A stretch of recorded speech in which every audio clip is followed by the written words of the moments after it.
going on YouTube? Welcome to this series where we interview drifters from around Trinidad and Tobago. The goal of this series is to connect the fans with the drivers, share the driver's story, and then most importantly, to inspire others to get into the sport. Today we have a drifter who has made a name for himself, someone known for crazy raps, and probably rapped half of the best drift cars in Trinidad, and no longer the sim drifter, but the Pro 1 driver, Mr. Nari. Yeah, man. What's going on, bro? I cool. I'm glad you make it down south. Yeah, so behind the scenes we've been talking, trying to make this happen, and we finally make it here. Yeah. To do something. And honestly, seeing the car, like first glance, I was mind blown. Yeah, that was me too. So before we get into the details of the interview, just give the audience a little bit of information about yourself, who you are, how old are you, where you drive. So, for who don't know me, my name is Nari. Company is DK Designs. We do a lot of automotive wraps, graphics, company vehicles, those kind of stuff. That's our main thing. Today we had the S13, my S13. This car is one of one. I would say it's one of one as well. And this is what, the version 3 of the car is? Or 4 or something? I think so the first version was the orange and purple. The second version was the RGB. Yeah. The third version was the black and yellow, the Ling, the famous Ling. Yeah. Big shout out to Ling.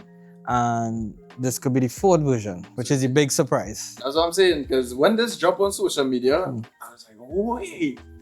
Yeah, man. This one was, I think this is the ultimate. Yeah, so you say this is like the final version of the car? Or you still have a lot more to do to it? Well, for now, I think this is it for now, but we don't know what the future holds. True. There's always more to come. Yeah, for sure. Drift Masters. Yeah. So, diving into the interview, before we get into like the whole car stuff and more about drifting and thing, I want to get an idea and share with the audience, who is Nari? So, what was life like growing up for you, and what really got you into the love for cars? So, how it started for me, I would say I grew up with my cousins.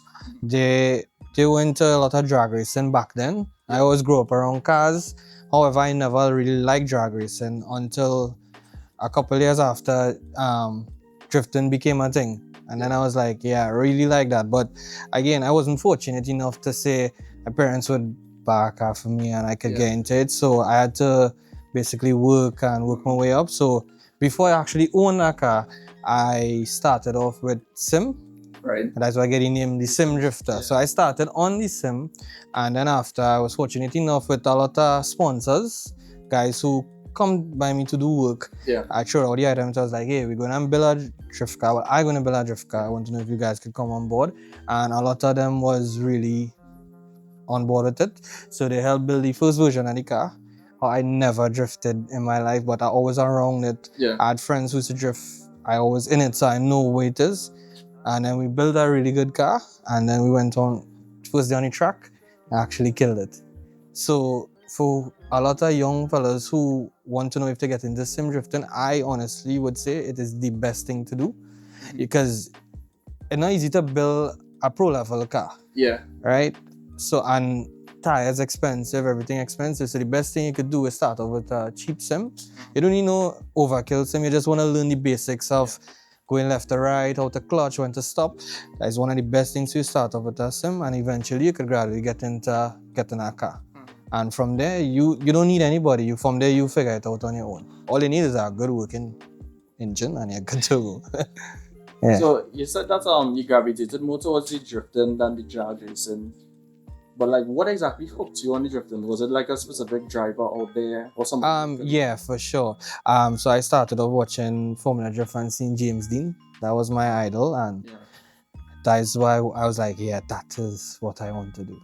For me, drag racing is cool, but it's not really my thing, because I don't really like to go straight. I want to go sideways. You want to go sideways? Smoke sideways, angle, yeah. Drifting is probably the most exciting motorsport to look at.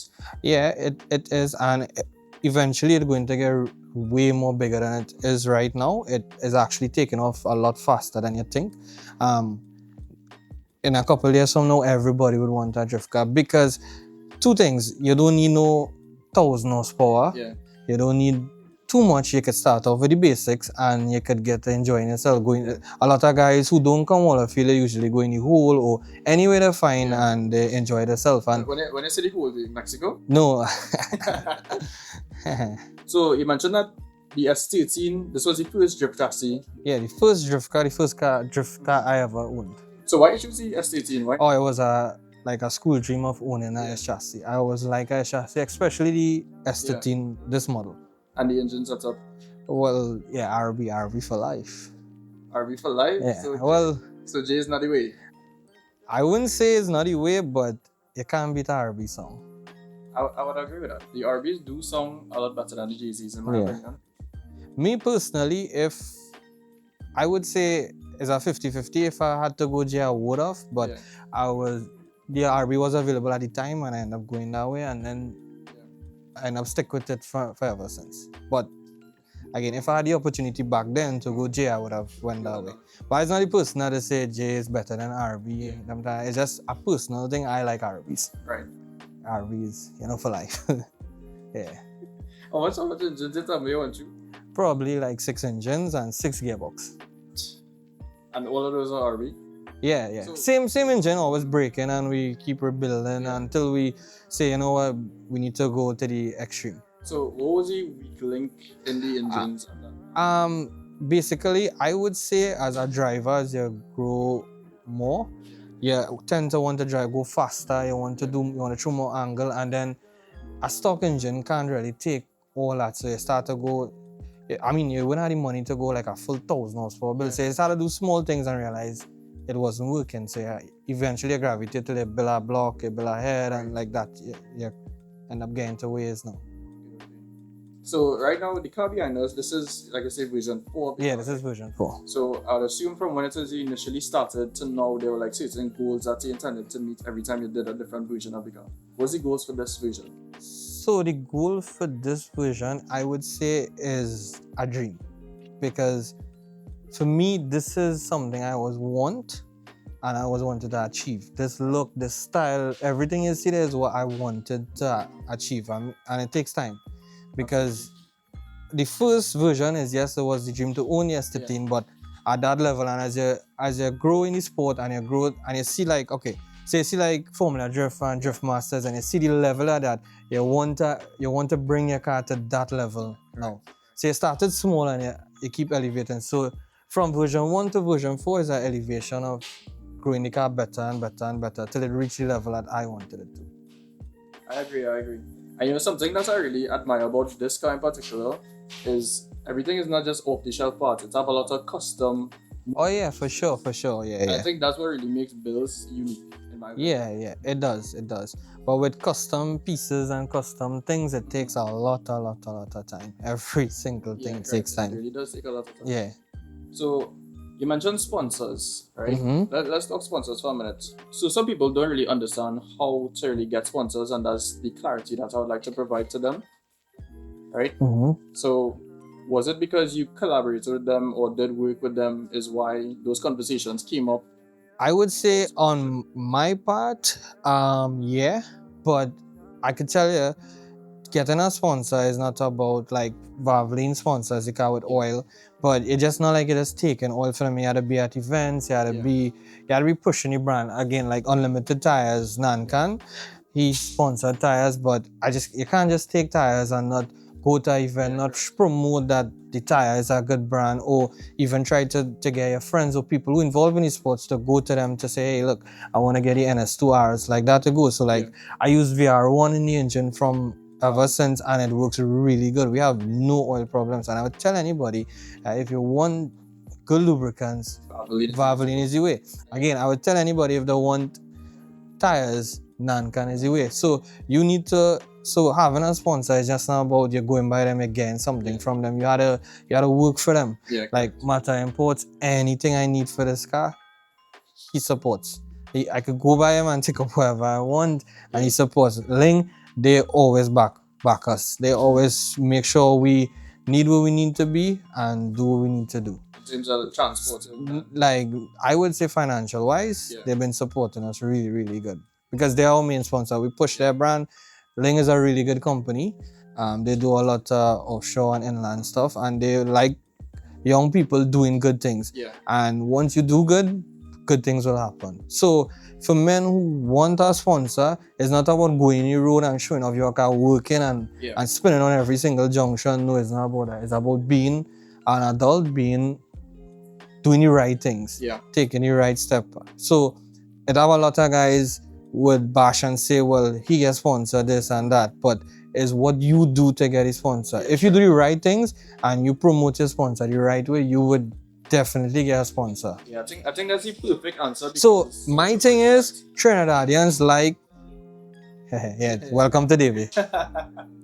Yeah, so Trinidadians have a mentality that, okay, like simple, right? I am a company that does a lot of government work. Let me just put it this way, right?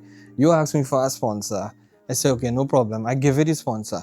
I see you on Ian Allen spinning on the junction. How that looks for me as a company? It doesn't look good. But if I see you in Waterfield winning trophies or going to events and bringing home trophies and you're doing the right thing, I feel good. I say, right, he's doing what he's supposed to do. He pushing my company looking good. So you could say that Josh company won Waterfield International Drift, whatever, has won 2025. That look good. Yeah. But seeing you on Ian Allen spinning on the road, that don't look good. True. You're bringing only sport rather than uplifting the sport. So as far as sponsor go, do the right thing and put yourself in the right way and you'll get a sponsor. It is. I agree, and it's have a lot of people who didn't have that amount of clarity on how to get sponsors and the things that they need to be. So if you want to get a sponsor, the best thing I could advise is you're doing a sponsorship letter to whoever you have in mind. So like, let's say you want to get a sponsorship from Aeron, which is Valvoline, they supply oil, right? You do up a nice letter, you state what car you have, what your intentions to do, how you plan on doing it, how you're going to work for the brand, where you're putting the branding logos, what events you're going to do, how you going to so basically you're trying to sell their product, how are you going to sell their product out there. And once you could come up with a master plan and tell them, no, like, hey, I plan on doing videos, I plan on doing this, and they see it suitable to them, I'm sure they don't mind. So Valvoline was actually a sponsor that I would want to work with in the future. Yeah, for sure. Aaron and his brother Adrian, the whole company, they're really, really nice people. Once you're on board with them, they treat you like family. So I would tell anybody, you don't even need to be on board with them. You could go by them to buy products and they would give you a price that unbeatable. So for Valvoline, number one in oil, I would recommend anybody. I agree. Even my personal cars, I use Valvoline. Yeah. So out of the last 3 versions, we run this car hard, and every time we come back home from oil, if we pull the dipstick, oil like new still. That's Valvoline for you? Yeah, Valvoline is the way. So with the coming livery that we're going to be doing, I guess we're going to be seeing the line, the Valvoline. Well, in terms of 2026, I haven't decided on which sponsors are going to do what. Every year is a new contract I had to renew. So again, Link supported us full 100 throughout the years. I don't think it will be a problem for 26, but the way I want to push the car, I haven't decided what I wanted to do yet. Because as far as all events, I don't think I plan on doing all events. I think I'm doing what I would like to do. So I don't want to be committed to anything. So in terms of sponsorship, I haven't really went down with who it is I'm doing and what it is I'm doing. So I would have to do the same thing again, do up my letter, state what I'm going to do, and once they see it suitable, then you get a sponsorship. So it's not like, hey, our sponsorship I'm going to get. No, it don't work. So you need to state what you're doing and how you're doing in order to proceed with it. Yeah, the approach needs to... Yeah, the approach needs to state clearly what it is you're doing and how it is you're doing. Understood. Yeah. If that's not clear enough for everybody to understand how to gain sponsors and the things they need to do. Some people might disagree. They had their own way in thinking, but that's how I did it and it worked for me. So again, this is all personal that I did, and this is what I did to get there. So this is just me saying what I did, basically. So I'm not saying it might work for you, but this is, you know what I mean. It's almost like the right way to go about things to get the sponsors. Yeah, for sure. So shout out to all the sponsors. I want to share away from the sponsors and stuff like that and talk about your business. Yeah, for sure. So those of you who don't know you and what you do, And those who know you would know you as DK. DK Designs, yeah. So basically, I started off same thing working on. So DK Designs started off as Drift Kiddo Designs, Right. because I always like drift cars. Yeah. So there we go again. How we get into the S13 Yeah. and all that. I always like the drift cars, and I started off by designing. Yeah. And then ventured off into getting a plotter and starting to do graphics on drift cars. And I always used to do drift cars until it come where this was my bread and butter. I need to do better. So started to get into companies and high-end vehicle wraps. So now we are very famous for high-end vehicle wraps. Call any high-end car in Toronto build a IC wrap, we do it. Any bad drift car, we do it. Yeah. So our business basically based on high-end wraps, drift car wraps, company thing. Once you have a company, we do your work, everything from design to finish. So in terms of graphics and wrap, we have it locked. We recently got into the PPF. We're not there as yet, but we're working towards it. So it'll be a big thing for us in 2026 as we get into the PPF aspect of the business. Yeah. It's something really good. And yeah, basically that's it. So how exactly did you gravitate towards doing wraps for vehicles? When you say gravitate, like how did you get to that? Oh, how we get to, as I say, I started off I was like drift cars and to do designs, and until one day a guy say, you could, I started to design real cool liveries, and then a guy say, you could put it on a car. I was like, for real? And I how it. Yeah, big up that guy. Yeah, for the guy said today, his name is Riaz Ali, and he has the one who said, you could put it on a car, and that's how it actually happened. It was real good. Yeah, for sure. Good. So where can people find you on social media in terms of your company? I really, again, on Instagram, my page is Nari_DK Designs. On Facebook, DK Designs. You could look us up. You can see all the work we do, and you could contact us anytime you want. Yeah. And once you have any wrap or any type of graphic stuff work to do, we could do it for you. Okay, all right, no problem. I'll put the links in the description to his Instagram page and Facebook page, so you could reach out to him for any sorts of wraps, deliveries. Yeah, you name it, we do it. So, like I was saying at the beginning of this this video, the main goal of this was to really inspire others to get into the drift game. Yeah. For them to better understand what it takes to get into it, right? Mm-hmm. So, I would like you to provide some words of advice. It don't necessarily needs to be pertaining towards drifting. It could be for anything. So, for the younger generation. So I would speak to the younger generation who don't have the support of, let me put it this way, mommy and daddy, or somebody who they could say, hey, I want a drift car, and they will get it. I would put this out to the generation who had to work really hard for the thing, who had to get up and make it happen. My thing is, if you're in school, stay in school, get your education, which is most important right now. Yeah. Without education, you can't get a job. And those who want to be there and they're not school and doing, find something you're really good at and emphasize on that. If you're good at painting vehicles, do it and do it at a level where you can become something big.